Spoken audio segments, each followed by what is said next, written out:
अच्छा बतलाइए तो, समान ज्ञान से सवाल है, बैठना नहीं है।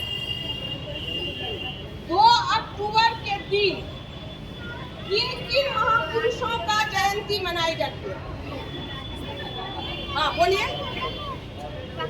हाँ यहाँ बोलिए को बात। हाँ ना हाँ बोलिए नजदीक से। मेरा नाम आदित्य कुमारी है, मैं क्लास 1 की छात्रा हूँ। मैं आज यहाँ यह बताने आई हूँ कि 2 अक्टूबर को किन किन महापुरुषों का जयंती मनाया जाता है। गांधी, महात्मा गांधी और लाल बहादुर शास्त्री। ये दूसरा सवाल है कि महात्मा गांधी का जन्म किस स्थान पर हुआ था और लाल बहादुर शास्त्री का जन्म किस स्थान पर हुआ था? एक कौन बताएगा? आप बताइए।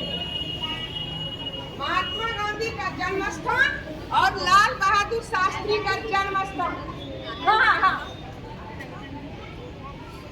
अच्छा कोई बात नहीं, तो माइक दे दो। मेरा नाम कुमारी, मैं क्लास 6 की स्टूडेंट हूँ। मैं आज यह बताने आई हूँ कि महात्मा गांधी का जन्म स्थान कहाँ है? पोरबंदर गुजरात का। हाँ और इनका लाल बहादुर शास्त्री का, किसी को पता है लाल बहादुर शास्त्री का जन्म स्थान? हमारे देश के प्रधानमंत्री थे लाल बहादुर शास्त्री। गुड, बहुत अच्छा। मुगल सराय बनारस से सटा हुआ है मुगल सराय, वहीं पर उनका जन्म हुआ था। ये मुगल सराय आपके बगल में दूर नहीं है। तो जब वो छोटे थे 2-2.5 साल के थे तो उनके बिना चल बसे नहीं रहे, तो उनकी माँ जो थी वो अपने नैहर चली गई अपने छोटे बच्चों को लेकर के, और वही रही और उनका नहीं हुआ, समझ रहे ना?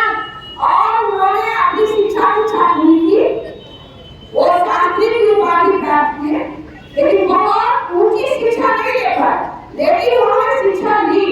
उसके बाद जब आजादी का आंदोलन उस समय हो रहा था तो उस समय वो आजादी के आंदोलन में कूद गए, समझ रहे ना? उन्होंने आजादी के महत्व को समझते हैं, तो वो उस समय आजादी के आंदोलन में वो कूद गए। उनकी शिक्षा एग्जामिंग पास थे वो, और शास्त्री की उपाधि भी मिली थी, लेकिन मेहनत और लगन उन्हें काफी थी। ये